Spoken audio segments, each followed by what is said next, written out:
হে তরুণ যুবকেরা, হে আমার মুরব্বিয়ানেরা, শুনে রেখে দিন বাবা, জেনে রেখে দিন বাবা, আল্লাহর নবী যখন দিন প্রচার করতে শুরু করলেন, ইসলাম যখন প্রচার করতে শুরু করলেন, চাচা আবু জাহিল আল্লাহর নবীকে কাবা ঘরের চত্বরে প্রচন্ড পরিমাণে প্রহার করল। আল্লাহর নবীর সারা শরীরটা লালে লাল হয়ে গেল, নবীর আমার সারা শরীরটা রক্তাক্ত হয়ে গেল। আল্লাহর নবীর মনটা বড় খারাপ। আমার নবী ইচ্ছা করলে আবু জাহিলকে এক ঘুষিতে শুইয়ে দিতে পারতেন, কিন্তু না না, সম্পর্কে যেহেতু সে চাচা হয়, ভাই আমার এলাকা দূর সম্পর্কে যদিও সে চাচা হয়, তাই চাচা বয়স্ক মানুষ, বয়স্ক মানুষের গায়ে নবী আমার হাত তুললেন না। আল্লাহর নবী মনটা বড় খারাপ, দয়ার নবী আমার নিজের ঘরেতে চলে গেলেন, মন মারা করে হুজরার ভিতরে গিয়ে আল্লাহর দরবারে শরণাপন্ন হলেন। ওদিকে দেখতে পাওয়া যায় আল্লাহর নবীর একজন আপন চাচা ছিলেন, তার নাম হলো হযরতে হামজা রাদিয়াল্লাহু তাআলা আনহু। তিনি বিখ্যাত একজন যোদ্ধা, বিখ্যাত একজন শক্তিশালী ভাই আমার মানুষ ছিলেন। হযরতে হামজা ছিলেন একজন শিকারী, হযরতে হামজা ছিলেন একজন বিখ্যাত যোদ্ধা পালোয়ান। তিনি হঠাৎ করে যখন এসে হাজির হলেন, তার দাসীটাকে বললেন, জানেন আমার মনিব, আপনার প্রাণের প্রিয় ভাতিজাকে আবু জাহিল প্রচন্ড প্রহার করেছে কাবা ঘরের চত্বরে। এই কথা শোনার পরে সঙ্গে সঙ্গে হযরতে হামজার যেন মাথাতে বজ্রাঘাত পড়ে গেল। হযরতে হামজা আর সহ্য করতে পারলেন না, প্রাণ প্রিয় আমার ভাতিজার গায়ে হাত তুলেছে, আমি সহ্য করতে পারি না। আরে তার পিতা মারা, পিতা তার নাই, তার বাপ মরা সন্তান, বাপ মরা সন্তানকে আমরা প্রচন্ড ভালোবাসি, আমাদের কলিজার টুকরা ভাতিজা। আর তিনি তো যা বলেন নাই কথা বলেন, কারো কদিত খারাপ আচরণ করে না, কারো সঙ্গে মারপিট করে না, দাঙ্গা হাঙ্গামা করে না, কারো মনে দুঃখ দেয় না, কাউকে কষ্ট দেয় না, জোর করতে কাউকে ধর্মান্তরিত করে না।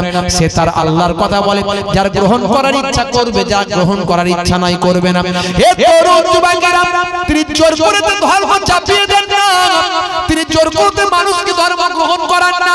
তিনি একজন ন্যায়নিষ্ঠবান মানুষ, কোনোদিন মিথ্যা কথা বলেন না, কোনোদিন মানুষের উপর জুলুম করেন না। সে আমার কলিজার টুকরা ভাতিজার গায়ে হাত তুলেছে। হযরতে হামজা সহ্য করতে পারলেন না। এই খবরটা শোনার পরে মাথা গরম হলো, তাড়াতাড়ি তিনি ঘোড়া চালিয়ে চলে এলেন, এসে কাবা ঘরের চত্বরে আবু জাহিলকে ধরলেন, ধরে বলেন, বেটা পালোয়ান, কত বড় ক্ষমতা হয়েছে, ভাইপোর গায়ে হাত তুলেছিস, সে তোকে আঘাত করেনি, ছেড়ে দিয়েছে, কিন্তু মনে রাখবি তার কেউ নাই, এটা যেন ভেবো না, আমি হামজার সঙ্গে তোমাকে লড়াই করতে হবে, আমার সঙ্গে লড়াই করতে হবে। আমার ভাতিজাকে মেরেছো, সে ছেড়ে দিয়েছে, ভেবো না যে আমি ছেড়ে দেবো, এসো লড়াই করো, এসো। ঘাট ধরে জমিনে ফেললেন, কাবা ঘরের চত্বরে প্রচন্ড প্রহার করলেন, প্রচন্ড প্রহার করলেন, এত মারা মারলেন, এত মারা মারলেন, মেরে সারা শরীর থেকে রক্ত ছুটিয়ে দিলেন। হে তরুণ যুবকেরা, হযরতে হামজা তাকে ছেড়ে দিলেন, দিয়ে ভাতিজা মুহাম্মাদুর রাসূলুল্লাহ সাল্লাল্লাহু আলাইহি ওয়াসাল্লাম দয়ার নবীর কাছে গিয়ে হাজির হলেন। ও আমার কলিজার টুকরা ভাতিজা, আমি যে কাজটা করে এসেছি তুমি খুশি হবে, আমি বুঝতে পারছি তোমার মনে অনেক দুঃখ, তোমাকে আঘাত করা হয়েছে, আমি সব জানি, আমি শুনে সহ্য করতে পারিনি। তোমার আব্বা নাই বলে তুমি মনে দুঃখ করো না, আমি তোমার বাপ, আমি তোমার চাচা, আমি তোমার কলিজার টুকরা চাচা আছি, তুমি আমার কলিজার টুকরা ভাতিজা, তুমি মনে করো না যে আমরা ছেড়ে দেব। যাও যাও, খবর নাও, তুমি একটু খুশি হয়ে যাও, আমি আবু জাহিলকে এত পিটা পিটেছি, তোমার থেকে অনেক বেশি পরিমাণে তাকে রক্তাক্ত করে তোমার কাছে এসেছি। বাবা মুহাম্মদ, আমার কলিজার টুকরা ভাতিজা, তুমি এবার একটু খুশি হয়ে যাও। আল্লাহর নবী সেই সময় বললেন, ও আমার প্রাণপ্রিয় চাচাজি, শুনে রেখে দেন, আপনি যে কাজটা করেছেন এতে আমি খুশি হতে পারলাম না, এতে আমি খুশি হতে পারলাম না। আপনার বদলা, আপনার কষ্টের দুঃখের বদলা যদি কেউ নেয়, আপনি খুশি হবেন না? সবাই হয় খুশি। আমার মারের বদলা অন্যজন মেরেছে, খুশি হব না মানে খুব খুশি, কিন্তু আমার নবী খুশি হচ্ছেন না। আসলে তিনি তো সাধারণ মানুষ। হে তরুণ যুবকেরা, হে আমার বন্ধুরা, আল্লাহর নবী বললেন, ও আমার চাচা জান, প্রাণ প্রিয় চাচা জান হযরতে হামজা, আজকে আমি আপনার প্রতি খুশি হতে পারলাম না। কি দরকার ছিল? আমার মারের বদলা নেওয়ার কি দরকার ছিল? আমি তো পৃথিবীর জমিনে মারপিট বদলা নেওয়ার জন্য পৃথিবীর জমিনে আসি নাই। ও আমার প্রিয় চাচা জান, শুনে রেখে দেন, আপনি আমার মারের বদলা নিয়েছেন, এতে আমি খুশি হতে পারলাম না। তবে আমি খুশি হয়ে যেতাম, যদি আপনি আমার আল্লাহকে আল্লাহ বলে এক বলে স্বীকার করে নেন। এই কথাখানা শুনে হযরতে হামজার চোখ ভরা পানি, বুক ভরা বেদনা। সেই সময় বলতে লাগলেন, বাবা মুহাম্মদ সাল্লাল্লাহু আলাইহি ওয়াসাল্লাম, আমি বিশ্বাস করি তুমি আল্লাহর পয়গম্বর। তুমি যদি পয়গম্বর না হতে এই কথা তোমার মুখ থেকে বের হতো না, কারণ এমন কোন পৃথিবীতে মানুষ নাই যে তার বদলা নিলে খুশি হবে না। আজকে তুমি খুশি হতে পারো না, তুমি খুশি হবে যদি আল্লাহকে এক বলে মেনে নিন। আজ আমি বিশ্বাস করছি তুমি আখিরি জামানার পয়গম্বর। পড়িয়ে দাও মহাবাণী মহাকালেমা, কালেমা শরীফ পড়ে চাচা জান ঈমানদার হয়ে গেলে। কি আখলাক, কি চরিত্র আমার রাসূলের। বন্ধুরা আমার, তরুণ যুবকেরা আমার, মুরব্বিয়ানেরা আমার, দুশ্মন বাড়ছে আমার রাসূলের। আস্তে আস্তে যত ঈমানদার বাড়ছে, সাহাবী বাড়ছে, তত দুশ্মনও বাড়ছে। বাধ্য হয়ে নবীর সাহাবীদের উপর এত অত্যাচার শুরু হয়ে গেল। আল্লাহর নবী একবার, ভাই আমার, কিছু কম বেশি প্রায় 100 জনের মতো, একবার 15 জনের মতো আবিসিনিয়ায় পাঠিয়ে দিলেন, যাও বাদশা নাজ্জাসীর কাছে চলে যাও। বাদশা নাজ্জাসী একজন প্রকৃত আহলে কিতাবের অন্তর্ভুক্ত একজন মানুষ। তিনি একজন আহলে কিতাব মাননেওয়ালা একজন মানুষ। যাও তোমরা তার কাছে গিয়ে আমার খবরটা পৌঁছে দেবে আর আশ্রয় প্রার্থনা করবে। আর নাজ্জাসী বাদশার কাছে গিয়ে তারা আশ্রয় গ্রহণ করলেন। ভাইরা আমার, তরুণ যুবকেরা আমার, মুরব্বিয়ানেরা আমার, এরই মাঝখানে মদিনা শরীফ থেকে মানুষ হজ করতে এসে আল্লাহর নবীর কথাবার্তা শুনে ভক্ত হয়ে পড়ল। মদিনা শরীফে দ্বীনের প্রচার শুরু হয়ে গেল, ইসলামের প্রচার চলতে লাগলো। এইভাবে চলতে চলতে চলতে চলতে ভাইরা আমার, দুইবারে বহু মানুষ আল্লাহর নবীর হাতে হাত দিয়ে সাহাবী হয়ে গেল। তারা মদিনা শরীফে গিয়ে দ্বীনের প্রচার শুরু করে দিল। বহু মানুষ এবার মদিনা শরীফ থেকে আল্লাহর নবীর জন্য অপেক্ষা করতে লাগলো যে কখন আমাদের নবী হিজরত করে চলে আসবেন। নবীকে মদিনার মানুষেরা পাওয়ার জন্য অস্থির, মক্কার মানুষেরা নবীর জীবন নেওয়ার জন্য অস্থির, আর মদিনার মানুষেরা নবীর জীবন, ভাই আমার, নবীর জন্য জীবন দেওয়ার জন্য অস্থির।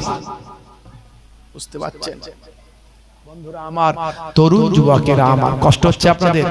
প্রচন্ড গরম তো, বুঝতে পারছি, আমিও বুঝতে পারছি। আপনাদের স্টেজে তো ফ্যান নাই, ফ্যান লাগানো উচিত ছিল একটা, বুঝতে পারছেন ভাইরা আমার। তো যাই হোক, প্রচন্ড গরম আপনাদের, বুঝতে পারছি। আপনাদের তো মেশিন চলে না, আমার মেশিন চলছে, তাই না?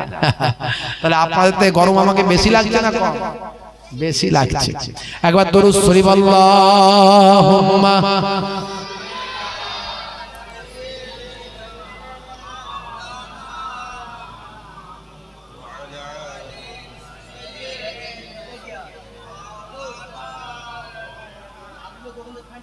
রাসূল তুমি দয়ার সাগর, হাবিব আল আমিন, তোমার দয়াই পূর্ণ হলো সারা পৃথিবী।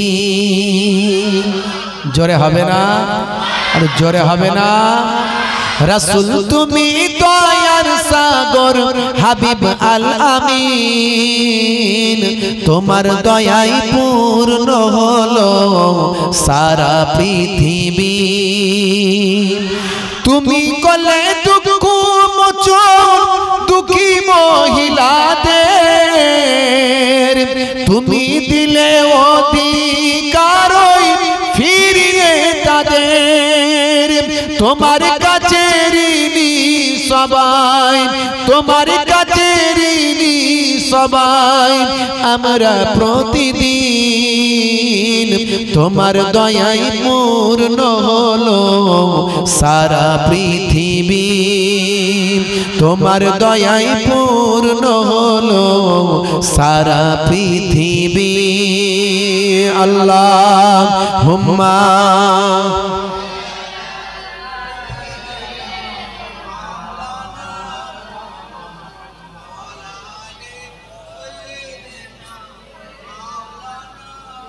ভাইরা আমার, খুব লম্বা চওড়া নয়, সংক্ষেপে বলবো একদম। এক সময় দেখা গেল আল্লাহর নবীর বাড়ি মোবারকটাকে ঘিরে ফেললো মক্কার মানুষ। মক্কার মানুষ দেখলো না আর নবীকে হচ্ছে না, এবার হত্যা করে ফেলতে হবে। দয়ার নবীর বাড়ি মোবারককে ঘিরে ফেললো। রাতের অন্ধকারে তারা ঘিরে ফেলেছে চারিদিক থেকে। আমার আল্লাহ তাআলা জানিয়ে দিলেন, হে আমার বন্ধু যান, এবার আপনি মদিনায় চলে যান, পূর্বের নাম ইয়াসরাব, আপনি চলে যান। আল্লাহর নবীকে বললেন, আমার আল্লাহ বললেন যান, আপনি এক মুষ্টি মাটি নিয়ে দুশমনদের চোখের দিকে ফিকে দেন। দুশমনদের চোখের দিকে ফিকে দেন এক মুষ্টি মাটি দিয়ে, আপনি ভিড় ঠেলে চলে যান। আর আরবের মানুষের নিয়ম ছিল, তারা রাতের অন্ধকারে পেছন থেকে কারো উপর আঘাত করত না, তারা প্রকাশ্য সামনাসামনি লড়াই করত। বুঝতে পারছেন? সামনাসামনি লড়াই করত। তাই রাত্রে তারা বাড়িটাকে ঘিরে রেখেছে। আল্লাহর নবীর, আমার আল্লাহর নির্দেশে নবী আমার বেরিয়ে চলে যাবে, কিন্তু নবীর কাছে অনেক মাল গচ্ছিত আছে। কথা ঠিক না ভুল? আরবের মানুষের মাল অনেক গচ্ছিত আছে, সেগুলোকে তো নবী যাত্রার কাছে রেখে দিয়ে চলে যেতে পারেন না। চিন্তা করুন, নবীর জান নিয়ে, মানে নবীর প্রাণ নিয়ে আশঙ্কা, আল্লাহর নবীকে হত্যা করার জন্য তৈরি তারা। আর নবী তাদের কথা চিন্তা করছেন যে তাদের মালগুলো কিভাবে ফিরিয়ে দেব। কি আখলাক, কি চরিত্র! প্রত্যেকটা নবীর জীবন জিন্দেগির প্রত্যেকটা মোড়ে মোড়ে আখলাক চরিত্র লুকায়িত আছে। প্রত্যেকটা মোড়ে মোড়ে রাসূলের কি ব্যবহার, কি রাসূলের আখলাক, একটু চিন্তা করুন। নবী আমার রাসূলের বাড়িটাকে ঘিরে ফেলেছে, সেই অবস্থাও নবী আমার আমানতের খেয়ানত করছেন না। নবী আমার তখন চিন্তা করছেন যে এত মানুষের আমানত আমি কেমন করে ফিরিয়ে দেব, আমি কেমন করে ফেরাবো এত মানুষের আমানত। বন্ধুরা আমার, শেরে খোদা আলী মুর্তজা কারামাল্লাহু ওয়াজহুকে বললেন, বাবা আলী, তুমি আমার বিছানায় শুয়ে পড়ো, আর অমুক লোকের এত টাকা, অমুক লোকের তত টাকা, অমুক লোকের এই আছে, তমুক লোকের ওই আছে, তুমি সকালবেলা সকলের কাছে বুঝিয়ে দেবে, দিয়ে তুমি মদিনায় চলে আসবে। আর সাহাবারা কেমন ভালোবাসতেন। হযরত আলী যখন বিছানায় শুয়ে পড়লেন, হতে পারে হযরত আলীকে আল্লাহর নবী ভেবে দুশমনেরা অ্যাটাক করতেই পারে, কিন্তু হযরত আলী চিন্তা করছেন, যদি আমার মওত হয়ে যায়, আমি এটাই মনে করব যে আমার জীবনের বিনিময়ে আমার দয়ার নবী হায়াতে আছে। কি মহাব্বত, কি ভালোবাসা!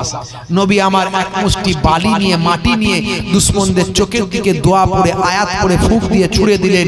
ভাই আমার, দুশমনেরা সব অন্ধ হয়ে গেল, চোখ লকড়াতে শুরু করলো। নবী আমার বাড়ি থেকে, তাদের মাঝখান থেকে ভিড় ঠেলে বেরিয়ে চলে গেলেন।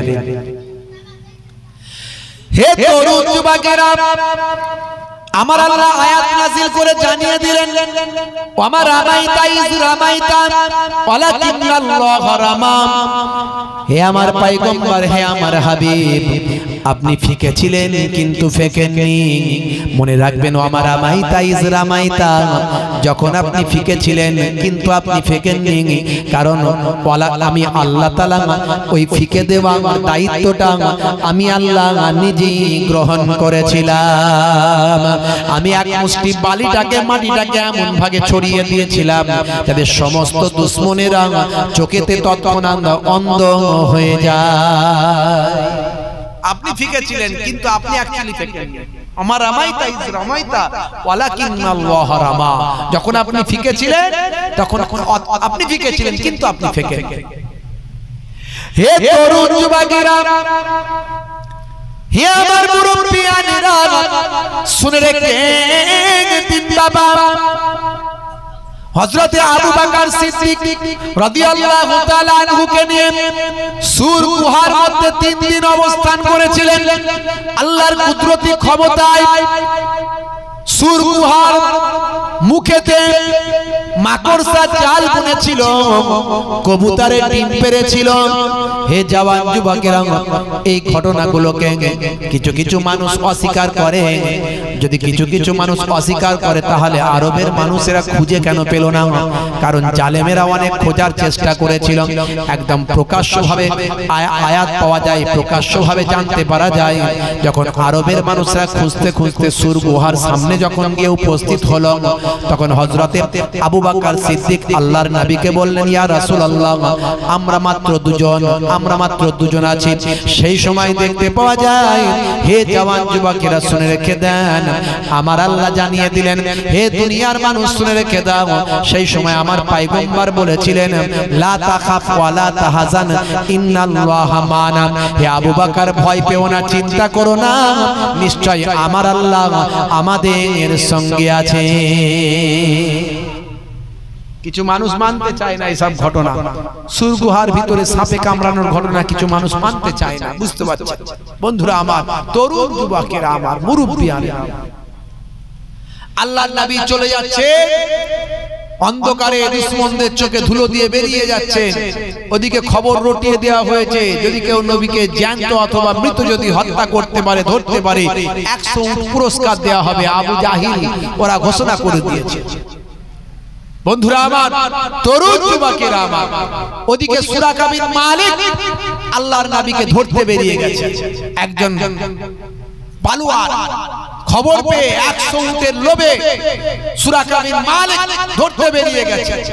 আল্লাহর নবীর কাছাকাছি পৌঁছে গেছে। হযরত আবু বকর সিদ্দিক পেছন দিকে তাকিয়ে দেখলেন, বাপ রে বাপ, সুরাকা আসছে, বড় পালোয়ান। আল্লাহর নবীকে বলছেন, ইয়া রাসূলুল্লাহ, জালেমরা ধরতে আসছে আমাদের, যাতে আমরা পালাতে না পারি। আল্লাহর নবী কোরআন তেলাওয়াত করছেন আর বলছেন, হে আবু বকর, চিন্তা করো না, ভয় পেও না। এমন সময় কাছাকাছি আসার পর আল্লাহর নবী বললেন, সুরাকার পাকে হে জমিন তুমি টেনে নাও, সুরাকার পাকে জমিন টেনে নাও। বলার সঙ্গে সঙ্গে সুরাকার পা হাঁটু পর্যন্ত, সুরাকার ঘোড়ার পা হাঁটু পর্যন্ত গেড়ে গেল। যখন সুরাকার পা গেড়ে গেল, সুরাকা অবাক হয়ে গেল, সর্বনাশ। তখন ফলা বের করলো, তীরের ফলা। ওদের আগে এই সিস্টেম ছিল, লটারি সিস্টেম। লটারি করে দেখে নিত বিপদ আছে নাকি নাই, বিপদ আছে না নাই দেখে নিত। দেখছে লটারি খুলে দেখছে যে বিপদ আছে, দেখাচ্ছে লটারিতে বিপদ। হে তরুণ যুবকেরা, এমন সময় দেখতে পাওয়া যায়, ক্ষমা চাইলো সুরাকা, ইয়া রাসূলুল্লাহ, হাবিবাল্লাহ, আমি ভুল করে ফেলেছি, আপনি দোয়া চান। আপনার বদদোয়াতে আমার ঘোড়ার পা এখানে জমিনে গেড়ে গেছে, যেমন গেড়ে গিয়েছিল কারুনের পা। আপনাদের জানা আছে, কারুন বলে একজন ছিল হযরতে মুসা কালিমুল্লাহর জামানায়। হযরতে মুসা কালিমুল্লাহর বদদোয়াতে কারুনের পা জমিনে গেড়ে গিয়েছিল। আমার হযরতে নবী মুসা কালিমুল্লাহ বলেছিলেন, ভাই আমার, দোস্ত আমার, এখন আমরা 100 টাকায় 2.5 টাকা আমাদের যাকাত দিতে হয়। কথা ঠিক না ভুল? 100 টাকায় 2.5 টাকা যাকাত দেওয়া আমাদের জন্য ফরজ। মুসা নবীর জামানাতে 1000 দিরহামে 1 টাকা যাকাত দেওয়া ফরজ ছিল। হে তরুণ যুবকেরা, কারুনকে যখন মুসা কালিমুল্লাহ বললেন, তোমাকে 1000-এ 1 টাকা যাকাত দিতে হবে, কারুন হিসাব করে দেখলো, তার মানে আমি কোটি কোটি টাকার মালিক, বিরাট বড় আমি একজন সম্পদশালী, তাহলে আমাকে অনেক টাকা যাকাত দিতে হবে। এই বলে সে যাকাত দিল না। মুসা নবীর সঙ্গে বেয়াদবি করলো, মুসা নবীর সঙ্গে অশান্তি তৈরি করলো। মুসা নবী বললেন, আল্লাহ, হে জমিন, আল্লাহ তোমার কাছে দোয়া চাই, হে জমিন, কারুনের পাকে জমিনে গেড়ে দাও। বলার সঙ্গে সঙ্গে কারুনের পাটা হাঁটু পর্যন্ত গেড়ে গেল। আবার মুসা নবী দোয়া চাইলেন, আল্লাহ, কারুনের শরীরকে কোমর পর্যন্ত গেড়ে দাও। এমন সময় দেখতে পাওয়া যায়, কারুনের শরীরকে কোমর পর্যন্ত টেনে নিল, মাটি কারুনের শরীরকে কোমর পর্যন্ত ডুবিয়ে নিল। আবার হযরতে মুসা কালিমুল্লাহ দোয়া চাইলেন, আল্লাহ, কারুনের শরীরকে পুরোটাই মাটিতে ঢুকিয়ে দাও। বলার সঙ্গে সঙ্গে কারুনের শরীরটা মাটি পুরোটাই জমিনের তলায় ঢুকিয়ে নিল। সুরাকা চিন্তিত হয়ে বললেন, আমার নবী, আমার রাসূল, আপনি আমার জন্য বদদোয়া করেছেন, তাই আমার পাটা জমিনে ঢুকে গেছে।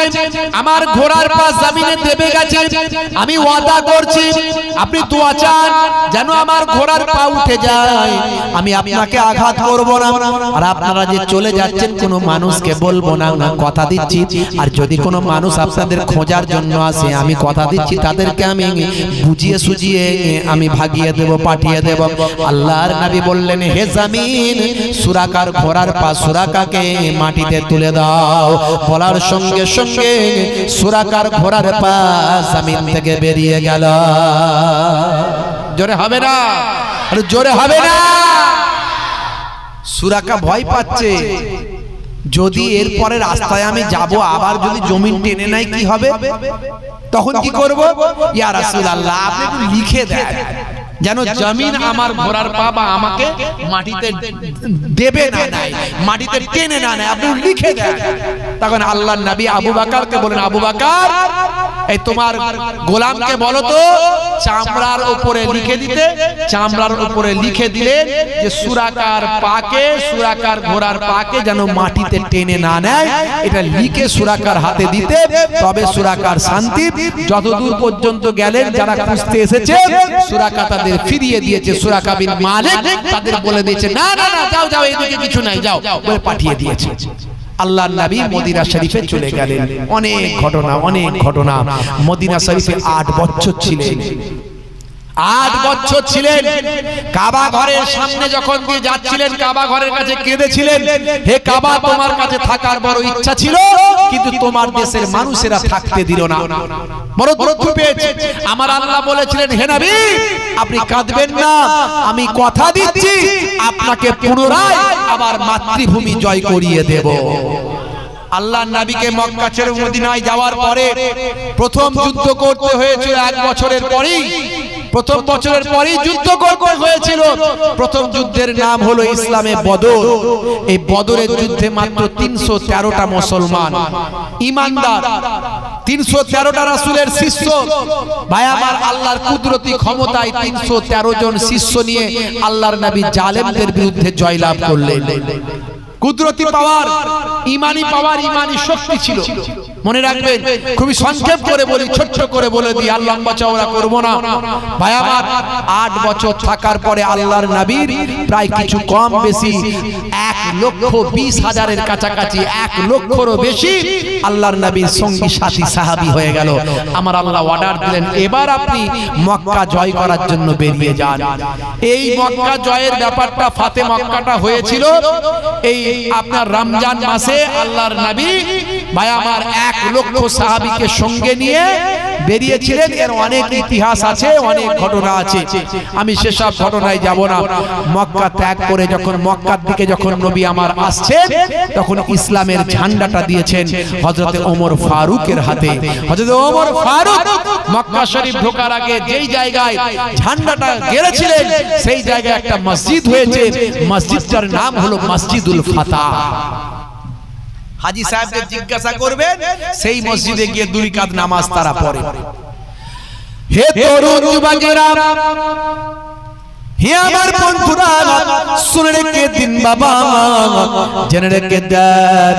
হে মুসলমান, একটু লক্ষ্য করুন, আল্লাহর নবী মক্কা শরীফে যখন পৌঁছাচ্ছেন, মক্কা শরীফে পৌঁছানোর আগেই মক্কার মানুষগুলো তারা পালাতে শুরু করে দেয়।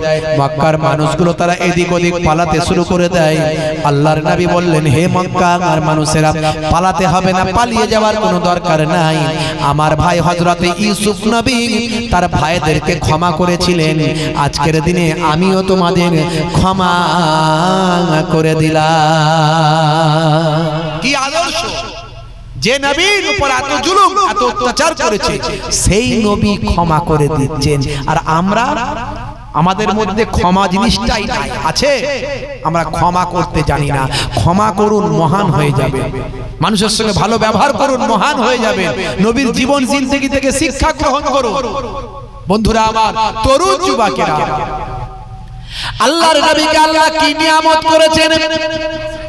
হে তরুণ যুবকেরা, হে আমার বন্ধুরা, আল্লাহর নবী যখন মক্কা শরীফ কাবা ঘরের চত্বরে গেলেন, কাবা ঘরের চত্বরে তখন শুধু বিশ্ব নবীর সাহাবী হলেন 1 লক্ষেরও বেশি। কাবা ঘরের চত্বরে মক্কার কুরাইশরা এসে হাজির হয়ে গেল। আল্লাহর নবী বললেন আজকে সবাইকে আমি ক্ষমা করে দিলাম। যে অস্ত্র ছেড়ে দেবে, যে আবু সুফিয়ানের ঘরে আশ্রয় নেবে, যে নিজের বাড়িতে থাকবে, কারোর উপর কোনো জুলুম হবে না। আল্লাহর নবী যাওয়ার পরে দেখা গেল কেবল অস্ত্র ধরার ক্ষমতা হয়নি। হে জওয়ান যুবকেরা শুনে রেখে দেন, শুধু যাওয়ার আগে ইকরামা বলে একজন ছিল, ভাই আমার দোস্ত আমার, ওই ইকরামা কেবল যুদ্ধের জন্য এগিয়ে এসেছিল। সেই ইকরামাকে একাই হযরতে খালিদ বিন ওয়ালিদ ঠান্ডা করে দিয়েছিল।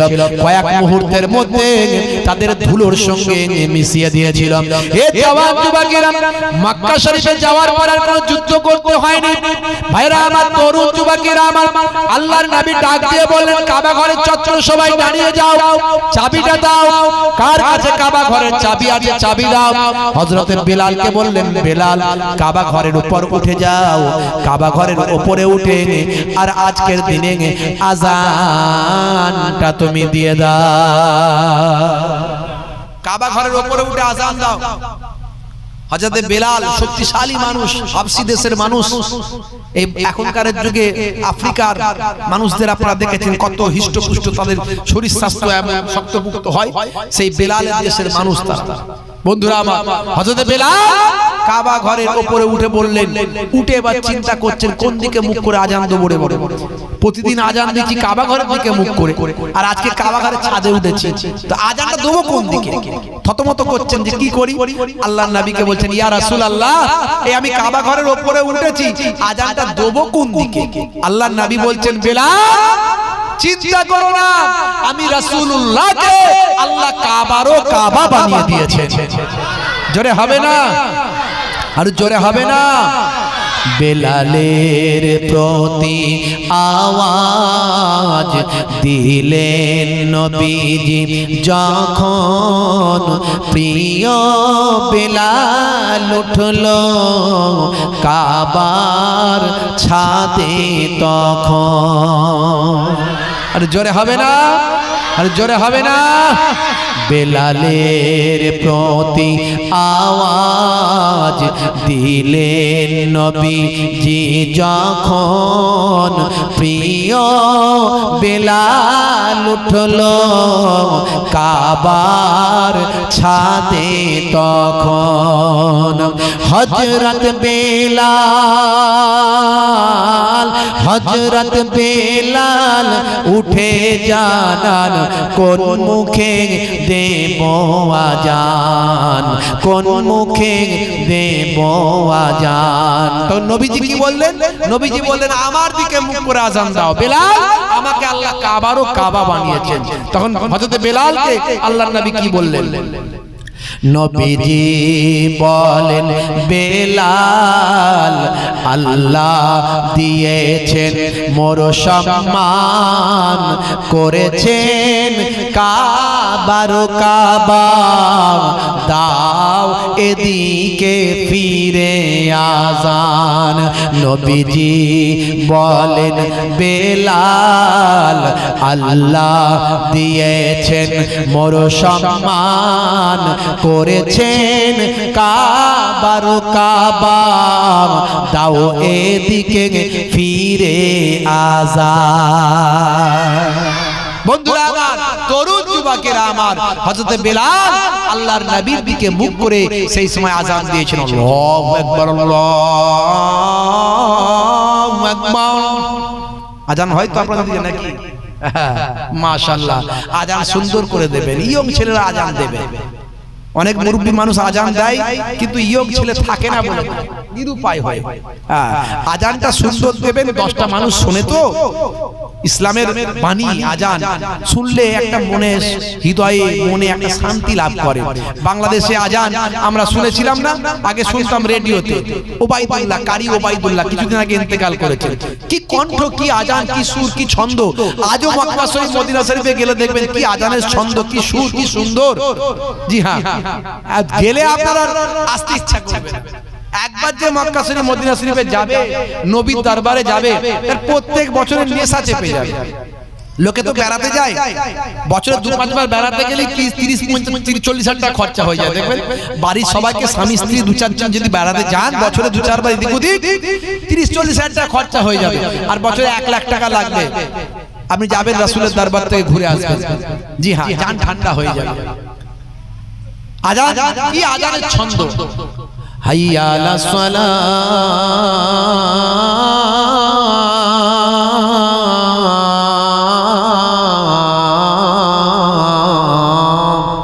হাইয়া আলাস সালাহ মানে এসো নামাজের দিকে এসো, তার মানে কি এসো নামাজের দিকে এসো। আর মুসলমানের ছেলে যখন এই আওয়াজ শুনে বলে মুয়াজ্জিন আজান দিয়েছে, তাড়াতাড়ি কি করবো রে ভাই, বলে মসজিদ তলা থেকে পালাই, মুয়াজ্জিন আজান দিয়েছে তাই তাড়াতাড়ি মসজিদ তলা থেকে পালাই। মুসলমানের ছেলে এই আজানের আওয়াজ শুনলে মসজিদ তলা থেকে পালায়। কেন রে ভাই, বলে যদি মুয়াজ্জিন নামাজ পড়তে ডেকে দেয় তাড়াতাড়ি তাই সেখান থেকে পালায়। আজানে এত ভয়, মুসলমানের ছেলে নামাজ ছেড়ে দিয়েছে, নবীকে ভালোবাসে অথচ নামাজ পড়ে না, আছে না নাই? নামাজ ছেড়ে দিয়ে জান্নাতে যেতে পারবেন না। এই নামাজকে প্রতিষ্ঠা করার জন্যই তো আল্লাহর নবী এত কষ্ট পেয়েছে, এত অত্যাচার সহ্য করেছেন, জুলুম সহ্য করেছেন। জি হ্যাঁ, আর সেই নামাজ মুসলমানের ছেলে ছেড়ে দিয়েছে। মনে রাখবেন নামাজ ছাড়বেন না। দুপুর বেলা ভাই আমার সকাল বেলা ফজরের নামাজ বলে ঘুমিয়ে ঘুমিয়ে কেটে যায় হুজুর, ঘুম থেকে উঠতে পারি না।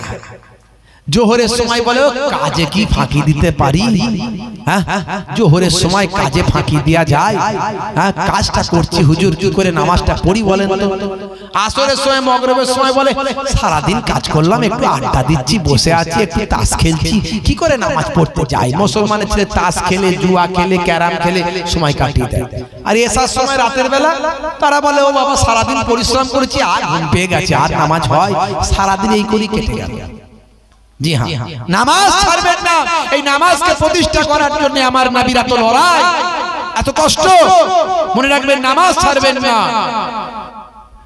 নামাজের ওয়াক্তটা হবে যখনই মসজিদে চলে যাও তুমি তখনই, নামাজের ওয়াক্তটা হবে যখনই মসজিদে চলে যাও তুমি তখনই। ছাড়ো এবার ছাড়ো, ছাড়ো এবার ছাড়ো, এবার ছাড়ো এই কাজ তোমারই, ছাড়ো এবার ছাড়ো, ছাড়ো এবার ছাড়ো, এবার ছাড়ো এই কাজ তোমারই।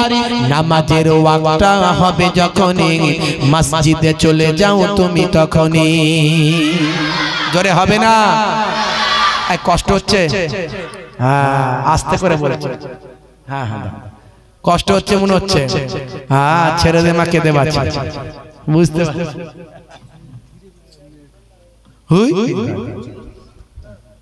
বন্ধুরা আমার, তরুণ যুবকেরা আমার, নামাজের ওয়াক্তটা হবে যখনই মসজিদে চলে যাও তুমি তখনই। ফজরের সময় ঘুমিয়ে থাকি, জোহরে কি দেব কাজে ফাঁকি। ফজরের সময় ঘুমিয়ে থাকি, জোহরে কাজে ফাঁকি দেব, তা আবার হয় নাকি? কাজে ফাঁকি দেওয়া যাবে, নামাজে ফাঁকি দেওয়া যাবে, অসুবিধা নাই। আল্লাহ বলবে আয়, ফারিস্তা সাইজ করবে, রেডি হয়ে আছে তাই। ফজরের সময় ঘুমিয়ে থাকি, জোহরে কি দেব কাজে ফাঁকি। রাখো এসব রাখো, রাখো এসব রাখো, এসব রাখো কথা তোমারি, রাখো এসব রাখো, রাখো এসব রাখো, এসব রাখো কথা তোমারি। আসরার মাগরিব হেলা করি, দোকানার আড্ডায় সময়টা দিই। আসরার মাগরিব হেলা করি, দোকানার আড্ডায় সময়টা দিই। মরলে তোমাকে যেতে হবে মাটির নিচে ঘর তোমারি, মরলে তোমাকে যেতে হবে মাটির নিচে ঘর তোমারি। নামাজের ওয়াক্তটা হবে যখনই মসজিদে চলে যাও তুমি তখনই। কি যাবো তো মসজিদে নাকি? কি ভাই নামাজ বাড়বে তো নাকি? না যেমন চলছে তেমন, কানার কি বা দিন কি বা রাত। কি জি কাল থেকে নামাজ প্রত্যেকে পড়বে, নামাজ ছাড়বেন না। কদিন বেঁচে আছেন গ্যারান্টি নাই। এই কালকে না পরশু আমি শুনলাম ভাই আমার ইলেকট্রিক পোলেতে ইলেকট্রিক লাইন ঠিক করতে উঠেছিল, দড়ি ছিঁড়ে পড়লো, সঙ্গে সঙ্গে মরলো। কত খবর শুনবেন, কত খবর শুনবেন এরকম।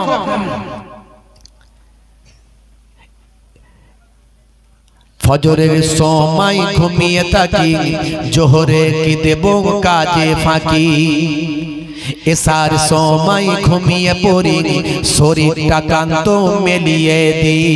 এসার সময় ঘুমিয়ে পড়ি, শরীরটা ক্লান্ত মেলিয়ে দিই। না না এসব বলো না, এসব বলো না, এসব বলো না বান্দা তুমি। না না এসব বলো না, এসব বলো না, এসব বলো না বান্দা তুমি। রোজি রুটি দিচ্ছে যিনি, জীবন মরণের মালিক তিনি। রুজি রুটি কে দিচ্ছে? জোরে বলেন। কাজের কথা বলছেন, কাজ দেনেওয়ালা কে? তাহলে আল্লাহ বলছেন হাইয়া আলাস সালাত, এসো নামাজের দিকে এসো। এলে কি হবে? আই মুয়াজ্জিন বলে দাও হাইয়া আলাল ফালাহ, এলে তুমি কামিয়াবি পাবে, আমি আল্লাহ তোমার কাজটাকে সাকসেসফুল বানিয়ে দেব। জোরে হবে না? তাহলে নামাজ পড়লে কাজ সাকসেসফুল করে দেবেন কে? ইনকাম বাড়িয়ে দেবেন কে? কাজ বাড়িয়ে দেবেন কে? মনে রাখবেন আল্লাহ। তাই নামাজ ছেড়ে দিলে হবে না। রোজি রুটি দিচ্ছে যিনি, জীবন মরণের মালিক তিনি। তোমার আমার জীবন দিয়ে ভালো রেখেছেন প্রভু আমারই। তোমার আমার জীবন দিয়ে ভালো রেখেছেন প্রভু আমারই। নামাজের ওয়াক্তটা হবে যখনই, মসজিদে চলে যাও তুমি তখনই। বলুন ইনশাআল্লাহ, বলুন ইনশাআল্লাহ। ভাইরা আমার, এ পর্যন্ত আলোচনা স্টপ করলাম। আলোচনা নয়, মক্কা শরীফে গিয়ে আরো অনেক ঘটনা ঘটেছিল। কাবা ঘরে গিয়ে নবী কি করেছিলেন সেসব ঘটনা অনেক বড় ঘটনা। কাবা ঘরে গিয়ে প্রথম যেটুকু বলে শেষ করলাম সেটা হলো যে মক্কার মানুষেরা রাসূলের সাহাবীদের হত্যা করেছে, যে মক্কার মানুষেরা রাসূলের দান মোবারক শহীদ করেছে, যে মক্কার মানুষেরা রাসূলের শরীর থেকে রক্ত ঝরিয়েছে, সেই মক্কার মানুষদের নবী গিয়ে ক্ষমা করে দিয়েছে। এটা সবচেয়ে রাসূলের বড় আদর্শ। এরকম অনেক আখলাক চরিত্র রাসূলের প্রত্যেকটা পদক্ষেপে পাওয়া যায়। আমাদেরকে রাসূলের আদর্শকে নিয়ে জীবন যাপন করতে হবে, তাহলে জীবনটা ধন্য হবে, দুনিয়া আখিরাতে আমরা মুক্তি লাভ করতে পারবো। বন্ধুরা আমার, যাই হোক, আমার জন্য দোয়া রাখবেন, আমি আপনাদের জন্য দোয়া রাখি। এই আগামী বছর এই বিশ্ব নবী দিবসের ইসালে সব হোক, এটা আপনারা চান তো নাকি চান না? কি জি না, অনেক রাত, 12:10 হয়ে গেছে। হ্যাঁ, 12:10 হয়ে গেছে, আর মিনিট 15 ভাইরা আমার। একটু চাঁদারা দিতেন, সেটা একটা শুনিয়ে দেবো। ভাইরা আমার, তো আগামী বছর এই পাক মাহফিলটা কারা কারা চান না হাত তুলে দেখান তো দেখি। কেউ মানে চান না এমন কোন, সবাই চায়, তাই তো নাকি? মাশাআল্লাহ। তো আগামী বছর এই জান্নাতের বাগান, রাসূলের বেলাদাত, রাসূলের সিরাত নিয়ে আলোচনা কিতাবের মধ্যে আছে। দুনিয়ার মধ্যে শ্রেষ্ঠ আলোচনা হলো রাসূলের আলোচনা। সেই রাসূলের আলোচনা যে জায়গায় হয়, সেই জায়গাটা হচ্ছে আমার আল্লাহ পবিত্র বানিয়ে দেন, আর সেই জায়গায় জমিনি আসমানি মুসিবত থেকে আল্লাহ হেফাজত করে দেন। রাসূলের আলোচনা হলো পৃথিবীর শ্রেষ্ঠ আলোচনা। সেই রাসূলের আলোচনা যেখানে হবে, আসমানি রহমত অবতীর্ণ হবে। আগামী বছর এই রাসূলের জান্নাতের বাগানটা যাতে কায়েম হয়, এই জন্য একজন মানুষকে চাইবো, আমার দাতা ভাই, সাচ্চা রাসূলের প্রেমিক, ধনী বান্দা, গানি বান্দা, আল্লাহ যা ক্ষমতা দিয়েছে, কেমন রাসূলকে ভালোবাসেন আজকে পরীক্ষা করে দেখুন যে রাসূলের জন্য আপনি সামান্য অর্থ দিতে পারছেন কিনা। কারণ আপনার রুজি রুটির মালিক আল্লাহ, আর আল্লাহর প্রিয় বন্ধু আপনার আমার রাসূল। সেই রাসূলকে ভালোবেসে রাসূলের বেলাদাতের ইসালে সওয়াব, এটা আর 5টা ইসালে সওয়াবের মতো নয়। এই ইসালে সওয়াবে আগামী বছর 5001 টাকা দেনেওয়ালা কেউ আছেন? একজন হাত তুলতে পারেন? নিজের মৃত বাপ মাকে লক্ষ্য করে, নিজের ভাই বোনদের, আত্মীয় স্বজন, ময় মুরব্বিদের কথা খেয়াল করে, আল্লাহ হায়াতে রেখেছেন এই কথা চিন্তা করে, আগামী বছর 5000 টাকা, 5001 টাকা দেনেওয়ালা আল্লাহর পাক বান্দা, পাক রাসূলের আশিক বান্দা, আশিক উম্মত কেউ আছেন? হাত তুলে দেখাতে পারে? মাশাআল্লাহ, মাশাআল্লাহ, মাশাআল্লাহ। দেখেছেন রাসূলের মহব্বতে 5001 টাকা দেনেওয়ালা লোক আছে। কি নাম ভাই? কি নাম ওনার? আই তোমরা মিডিয়ার লোক কোথায় গেল গো? বাবু খুলে নিয়ে যাও। শহীদ আলী। জনাব মোহতারাম শহীদ আলী সাহেব আগামী বছর এই জান্নাতের বাগানের জন্য 5001 টাকা দেবেন। জোরে বলুন মারহাবা। জোরে হবে না মারহাবা? আমরা খুশি না বেজার? আমরা শহীদ ভাইয়ের জন্য একটু দোয়া চাইতে পারবো না? আমরা সবাই হয়তো অত দিতে পারবো না, অল্প অল্প দেবো, কিন্তু আমার ভাই যদি একটু বেশি দেয় তার জন্য আমরা খুশি হব। কথা ঠিক না ভুল? মাশাআল্লাহ, একটু দোয়া চাই। আল্লাহুম্মা আমিন। এবার মাবুদ আল্লাহ, তোমার এক পাক বান্দা, তোমার এক নবীর আশিক সহ্য করতে না পেরে, থাকতে না পেরে রাসূলের জান্নাতের বাগানের জন্য, পবিত্র রাসূলের ইসালে সওয়াবের জন্য, মিলাদুন নবীর মাহফিলের জন্য, সিরাতুন নবীর মাহফিলের জন্য, আগামী বছর এই জান্নাতের বাগান কায়েম করার জন্য তোমার এক পবিত্র বান্দা আমার জনাব আবু সাঈদ ভাই থাকতে না পেরে 5001 টাকা দান করলেন। মাবুদ, দানকে কবুল করে নাও, দো জানে দাও, হায়াত কিসমত দারাজ করে দাও, শরীরকে সুস্থ রেখে দাও, কাজে কারবারে উন্নতি দাও, হালাল তিজারতে ব্যবসা বাণিজ্য উন্নতি দাও, ভাইয়ের মনের নেক আশা আরজুগুলো কবুল করে নাও, ছেলে মেয়ে বিবি বাচ্চা আওলাদ দিনে সুখের সংসার বানিয়ে দাও, যে কাজ কামের মধ্যে আছেন, যে ব্যবসা বাণিজ্যের মধ্যে আছেন, মালে মালামাল করে দাও। মাবুদ আল্লাহ, বাবা আত্মীয় স্বজন দাদা দাদি নানা নানি যারা কবরে চলে গেছেন, কবরটা গোলাপ ফুলের বাগান বানিয়ে দাও, আর যারা হায়াতে আছেন হায়াত কিসমত দারাজ করে দাও, জমিনি মুসিবত আসমানি মুসিবত, ঘর বালাত ঘর থেকে জমিনি মুসিবত আসমানি মুসিবতকে তুলে দাও। মাবুদ আল্লাহ, ঘরের উপর আল্লাহ তোমার আসমানি রহমত নাজিল করে দাও। আমার আল্লাহ, আমার মাবুদ, ভাইয়ের শরীরকে সুস্থ রেখে দাও, কাজে কারবারে উন্নতি দাও, আর জীবনে জিন্দেগিতে একবার না একবার দিদারে কাবা, দিদারে মদিনা মেহমান বানিয়ে দাও। আমার মাবুদ আল্লাহ, এখানে তোমার অনেক বান্দা আছে, তোমার নবীর অনেক আশিক আছে, তোমার বান্দা প্রিয় বান্দাদের তোমার নবীর আশিকদের আজকে এই জান্নাতের বাগান, রাসূলের বিলাদাতের মাহফিল, রাসূলের সিরাতের মাহফিলে প্রত্যেককে দাতা বানিয়ে দাও।